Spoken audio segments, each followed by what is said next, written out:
तो चलिए स्टार्ट करते हैं बच्चों आज की क्लास को। और आज की क्लास का जो हमारा टॉपिक है उस टॉपिक का नाम है free fall and acceleration due to gravity. आज की क्लास में हम लोग फ्री फॉल की बात करेंगे और इस जी शब्द की बात को समझेंगे कि ये जी शब्द क्या है। ठीक है बच्चों, इससे पिछली वाली क्लास में हम लोगों ने ग्रेविटेशन को पढ़ लिया है। We have talk about what do you mean by gravitation, इसको हमने कम्प्लीटली समझा। हमने न्यूटन ग्रेविटेशन लॉ को भी हमने समझा, right. This we have all done. तो अभी तक जिन बच्चों ने उस फर्स्ट पार्ट को नहीं देखा है प्लीज़ जाके उस फर्स्ट पार्ट को देखें ताकि आप इस पार्ट को भी ढंग से समझ पाएँ, क्योंकि कुछ बेसिक बातें इस पार्ट में इसकी यूज़ होंगी। तो चलिए स्टार्ट करते हैं जल्दी से और चलते हैं अगली स्लाइड की तरफ। देखिए बच्चों, first of all we have to understand कि फ्री फॉल होता क्या है। तो फ्री फॉल बच्चों किसी भी बॉडी की एक ऐसी स्टेट ऑफ मोशन है जहाँ पर बॉडी का मोशन सिंपली ग्रेविटेशन फोर्स की प्रेजेंस में किया जाता है। जैसे मैं आपको एक बात समझाऊं, मान लेते हैं कि ये ग्राउंड सरफेस था, ठीक है, ये कोई बिल्डिंग थी, राइट। आप इसके ऊपर यहाँ खड़े हुए हो, आपने यहाँ से एक स्टोन को ड्रॉप कर दिया नीचे की तरफ, यू हैव ड्रॉप्ड, राइट, आपने इसको ड्रॉप कर दिया। अब जब ये स्टोन ड्रॉप होगा तो ये किधर की तरफ जाएगा? By the gravitation law we know very well कि ये, क्योंकि अर्थ की ग्रेविटी इसको नीचे की तरफ खींचेगी तो इट विल मूव डाउनवर्ड। ये किधर की तरफ मूव करेगा? जैसे आप इसको रिलीज़ करोगे या ड्रॉप करोगे तो it will move downward. This we have studied, है ना, हमने इसको अच्छे से समझा है। अब मैं आपसे ये पूछ रहा हूँ कि अगर हम ये एज्यूम कर लें कि इसके ऊपर, किसके ऊपर, ये स्टोन के ऊपर सिर्फ यही एक फोर्स अप्लाई हो रहा है और कोई भी थर्ड फोर्स अप्लाई नहीं है, तो इस फोर्स की प्रेजेंस में इस स्टोन का जो मोशन होगा बच्चों उसे कहा जाता है फ्री फॉल।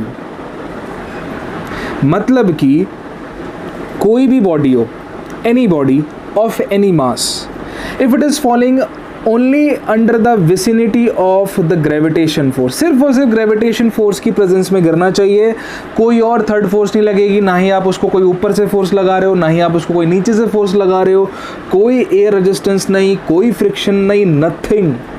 आपको ये सारी बातें नहीं समझनी है, यही मान के चलना है कि इन सभी फोर्स का प्रेजेंस ही नहीं है, ऐसी कोई फोर्स नहीं है यहाँ पर, और सिंपली जो फोर्स काम कर रही है that force is simply the gravitational force. और अगर ऐसा है तो अब इस बॉडी का जो मोशन हो रहा है, ये जो डाउनवर्ड मोशन होगा या फिर जो अपवर्ड मोशन होगा, बच्चों दोनों बातें हो सकती हैं, डाउनवर्ड भी अपवर्ड भी, लेकिन द फैक्ट इज कि आपके पास जो ग्रेविटेशन फोर्स होना चाहिए वही सिर्फ काम करना चाहिए और कोई थर्ड फोर्स नहीं अप्लाई होनी चाहिए।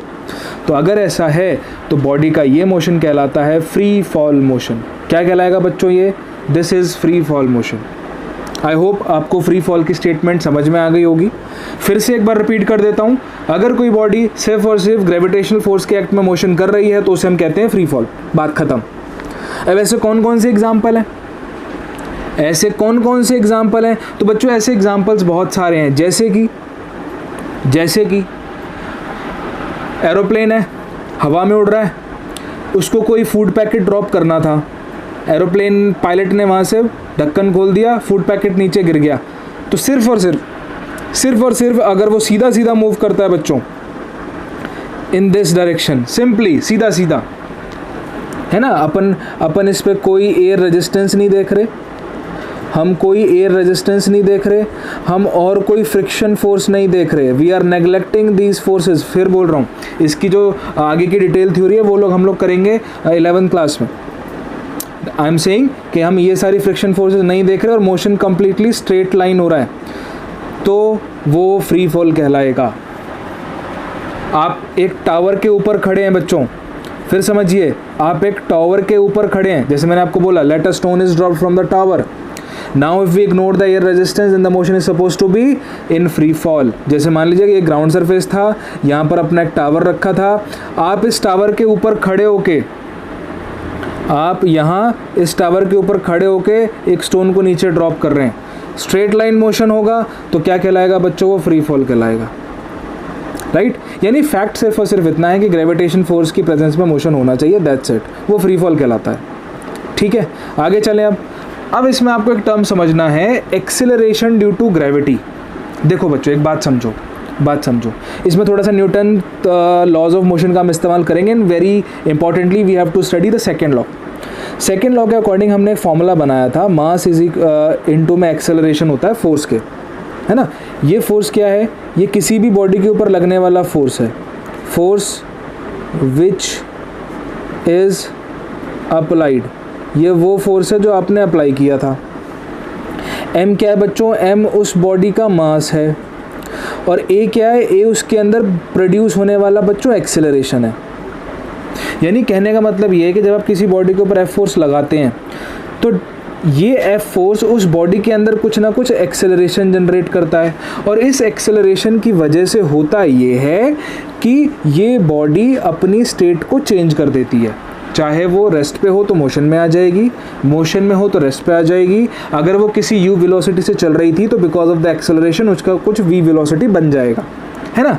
यानी एक्सेलरेशन आ जाएगा इसके अंदर। अब सोचो, ग्रेविटेशनल भी तो एक फोर्स ही है, ग्रेविटेशन भी तो एक फोर्स है, और अगर ग्रेविटेशन एक फोर्स है तो ये ग्रेविटेशन फोर्स भी इस बॉडी के अंदर कुछ ना कुछ एक्सेलरेशन तो जनरेट करेगा। तो इस बॉडी के अंदर जो बच्चों एक्सेलरेशन आया है वो किसकी वजह से आया है? Due to gravity. तो जब कोई बॉडी फ्री फॉल मोशन करती है और उसके अंदर आने वाला एक्सेलरेशन ग्रेविटी की वजह से आता है तो हम उसे कहते हैं एक्सेलरेशन ड्यू टू ग्रेविटी।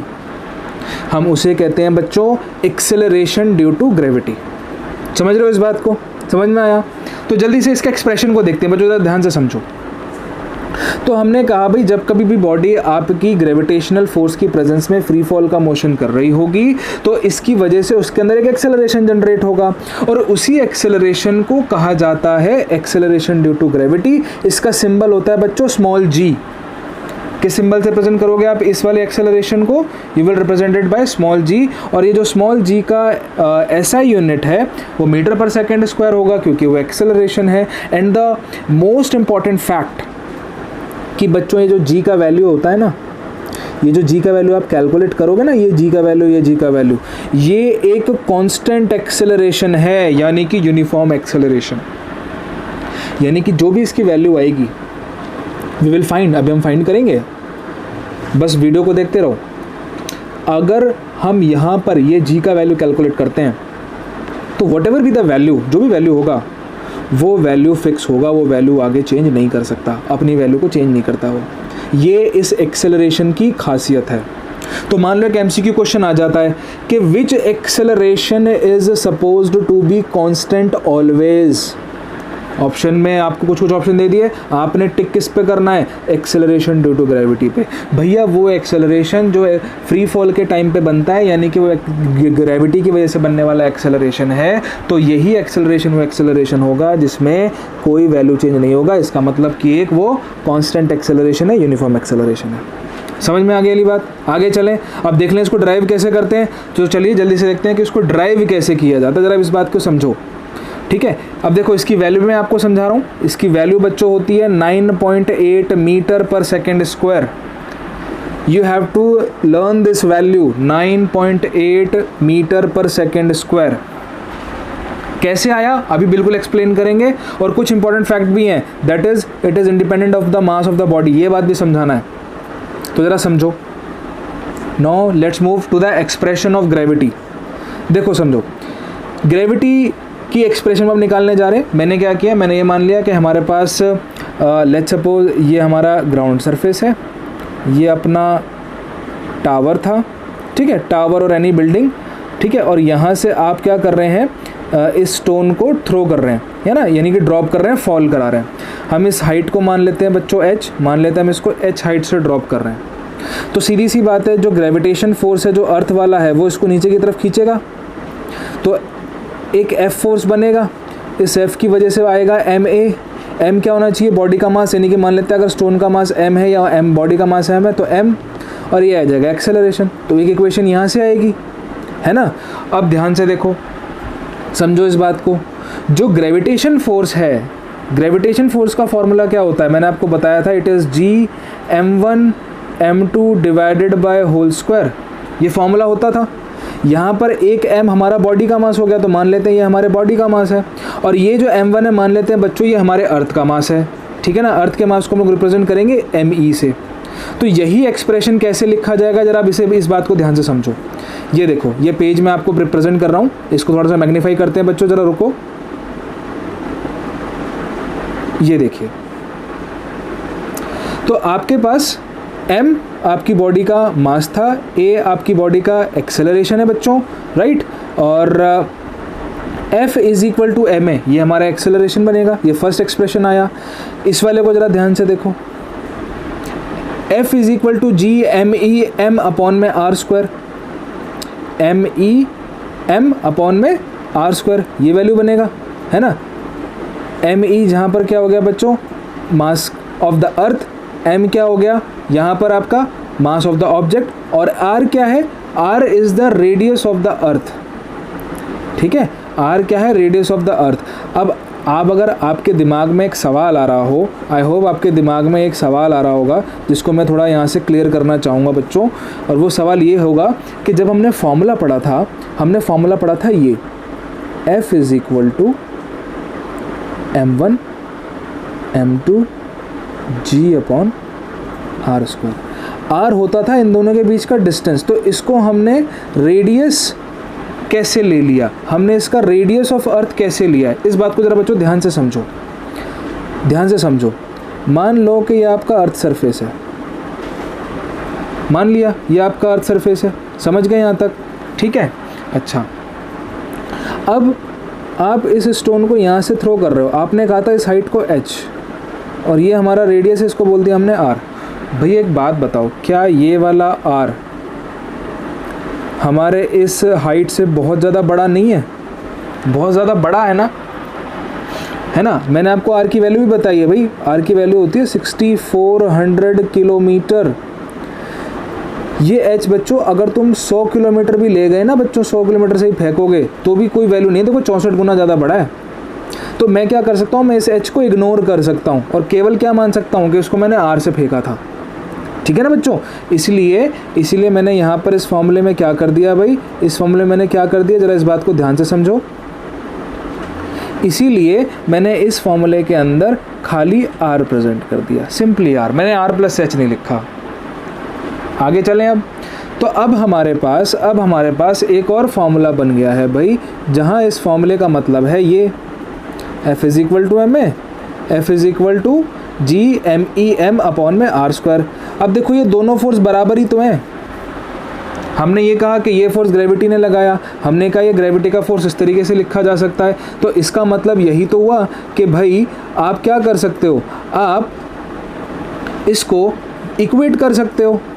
तो इक्वेट कैसे कर रहे हैं भाई, इक्वेट करने के लिए क्या किया, दोनों को देखो बराबर बराबर रख दिया, क्या होगा, ये वाले m से ये वाला m कैंसिल हो जाएगा, बचेगा क्या, a is equal to G M E by r square, ये बचेगा सिर्फ। और ये देखो ये एक्सेलरेशन का वैल्यू बन गया, और इसी एक्सेलरेशन को मैंने क्या बोला था, क्योंकि ग्रेविटी की वजह से आ रहा है बच्चों, तो इससे हम एक स्पेशल सिंबल दे देते हैं जो कि है स्मॉल g।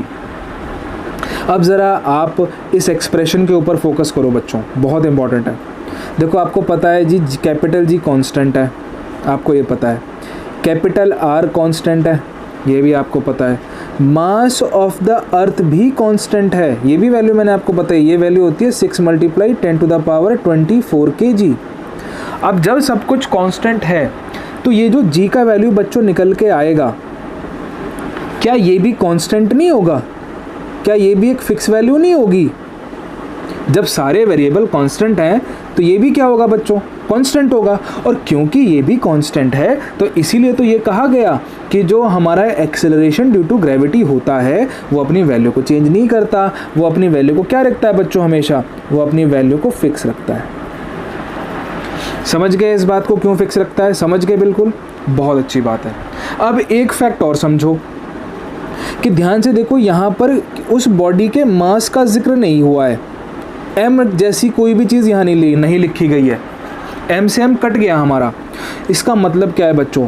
इसका एक बहुत ही इम्पॉर्टेंट मतलब है जो आपको याद रखना है कि ये जो एक्सेलरेशन पैदा हो रहा है उस बॉडी के अंदर, ये जो एक्सेलरेशन जनरेट हो रहा है because of this gravitational force, ये जी बॉडी के मास के ऊपर डिपेंड नहीं करता। यानी कि जिस बॉडी को फॉल कराया जा रहा है, ड्रॉप कराया जा रहा है ना, जिसको फ्री फॉल कराया गया है, उसके मास के ऊपर डिपेंड ही नहीं करता। और सोचो अगर उसके मास के डिपेंड नहीं ऊपर नहीं करता तो क्या मतलब है भाई? मैं चाहे 100 किलो का पत्थर गिराऊं, चाहे 1 ग्राम की रुई गिराऊं, कॉटन 1 ग्राम का, और 100 किलो का स्टोन पत्थर, बच्चों दोनों सेम रेट से नीचे गिरेंगे, दोनों का जी सेम आएगा। और अगर दोनों का जी सेम है और आपने दोनों को सेम टाइम पे ड्रॉप भी किया है तो बच्चों दोनों अर्थ सरफेस पे सेम टाइम पे पहुंचेंगे। बात समझ में आई? बात समझ में आई? बहुत ही इंपॉर्टेंट चीज़ बताई मैंने आपको। एक 100 किलो का पत्थर लिया, एक रुई ली, दोनों को फेंका, दोनों सेम टाइम पर नीचे पहुंचेंगे। लेकिन प्रैक्टिकली क्या होता है, आपने क्या देखा है? पत्थर पहले पहुंचेगा, रुई बाद में आएगी। उसका रीज़न है उस रुई के ऊपर लगने वाला एयर रेजिस्टेंस जो उसके सरफेस एरिया की वजह से बहुत ज़्यादा आ गया। स्टोन के ऊपर कम आया था तो इसलिए वो जल्दी पहुंच गया। लेकिन अगर हम यही काम कंप्लीट वैक्यूम स्पेस के अंदर करें, यानी कि जहाँ पर किसी तरह का कोई फ्रिक्शन नहीं है, क्योंकि मैंने आपको स्टार्टिंग में बताया कि ये केवल आप तभी अप्लाई कर रहे हो या ये मान के चल रहे हो कि वहाँ पर किसी तरह का कोई फ्रिक्शन फोर्स नहीं है। तो अगर हम ये काम बच्चों एक स्पेस के अंदर करेंगे तो दोनों सेम टाइम पर नीचे गिरेंगी। And this is very important question, ये आपके एग्जाम पॉइंट ऑफ व्यू से बहुत इंपॉर्टेंट क्वेश्चन है। आई होप आपको ये बातें क्लियर होगी। अब आगे चलते हैं। चलिए, तो ये वैल्यूज़ को जब बच्चों हम सॉल्व करते हैं, ध्यान से देखिए, जब हम वैल्यूज़ को सॉल्व करते हैं, देखो अब ये जी का फॉर्मूला बन चुका है। आपने यहाँ कैपिटल जी का वैल्यू डाला, आपने यहाँ मास का वैल्यू डाला, आपने यहाँ आर स्क्वायर का वैल्यू रखा, तो ये वैल्यू को सॉल्व करने के बाद बच्चों आंसर आता है 9.8 मीटर पर सेकेंड स्क्वायर। इसीलिए ये आपको बताया जाता है कि एक्सेलरेशन ड्यू टू ग्रेविटी जो होती है वो 9.8 मीटर पर सेकेंड स्क्वायर होती है। ठीक है बच्चों, यहाँ तक क्लियर? कोई डाउट, कोई शंका नहीं? अब समझ गए, कभी भी कोई बॉडी नीचे गिरेगी तो हमेशा सबका एक्सेलरेशन कैसा आएगा? 9.8 आएगा। चाहे बहुत बड़े हाथी को गिराओ, चाहे एक चींटी को गिराओ, दोनों के ऊपर 9.8 मीटर पर सेकंड स्क्वायर का एक्सेलरेशन आएगा। इसका मतलब ये भी है कि दोनों की वेलोसिटी भी क्या आएगी बच्चों? सेम आएगी। हैं? अब ये कैसे होगा? देखो समझाता हूँ, सुनो जरा इस बात को ध्यान से आप लोग। हमने एक इक्वेशन पढ़ी थी, v = u + at। क्योंकि हम ड्रॉप कर रहे हैं बच्चों तो u की वैल्यू क्या हो गई? 0। अगर u 0 है तो v की वैल्यू सिंपली क्या बन गई? v = 80। क्योंकि ये बॉडी नीचे गिर रही है तो v = gt होगा। g कांस्टेंट है। और टाइम, अगर मैंने आपको क्या बोला? मैंने आपको यही तो बोला कि दोनों सेम टाइम पर गिराए गए हैं। अब आपने टाइम को भी सेम कर दिया तो हर बार इसकी वेलोसिटी सेम आएगी नहीं आएगी? सोचो, हर बार वेलोसिटी सेम आएगा नहीं आएगा? आएगा ना। और यही तो मैं आपसे बोल रहा हूँ कि जब आप चाहे कैसी भी बॉडी हो बच्चों, किसी भी मास की बॉडी हो, अगर आप उनको सेम टाइम पर सेम हाइट से ड्रॉप कर रहे हो तो सबकी वेलोसिटी सेम रहती है, सेम वेलोसिटी से वो नीचे गिरते रहते हैं। समझ में आ गया? आगे चलें। चलिए भाई, सो आई होप आपको ये टॉपिक क्लियर हो गया होगा, सारी बातें समझ में आ गई होंगी। अब चलते हैं इसके आगे। Now we have the weight of the body. अब ये वेट ऑफ द बॉडी क्या है बच्चों? जरा ऐसे समझो। देखो, जो बात आपको समझनी है, वेट, WEIGHT। आज मैं एक बहुत बड़ा भ्रम तोड़ने जा रहा हूँ बच्चों आपका। वेट कई बार क्या, जनरली अभी तक आप लोग यही समझ रहे होंगे कि वेट मास होता है, ये वजन होता है, ये मास होता है। नहीं, ऐसा नहीं है बच्चों। वेट एक्चुअली में एक फोर्स है। वेट एक्चुअली में क्या है बच्चों? एक फोर्स है। और ये एक ऐसा फोर्स है जो आपके ऊपर अर्थ लगा रही है। अर्थ कौन सा फोर्स लगाती है? Gravitational force. तो याद रखना है, अगर आप कभी भी आप वेइंग मशीन के ऊपर खड़े हो या किसी भी बॉडी का या किसी भी चीज़ का अगर आप वेट नाप रहे हैं तो बेसिकली वो आपको ग्रेविटेशनल फोर्स की वैल्यू बता रहा है जो अर्थ लगा रही थी उस पर्टिकुलर बॉडी के ऊपर। Are you getting my point बच्चों? So what do you mean by weight? Weight is basically the force which is exerted by the earth in the form of the gravitational force on that body who has mass some m. जिसके पास m मास होगा उसके ऊपर जो gravitational force generate होगी उसी force का नाम हम कहते हैं बच्चों वेट।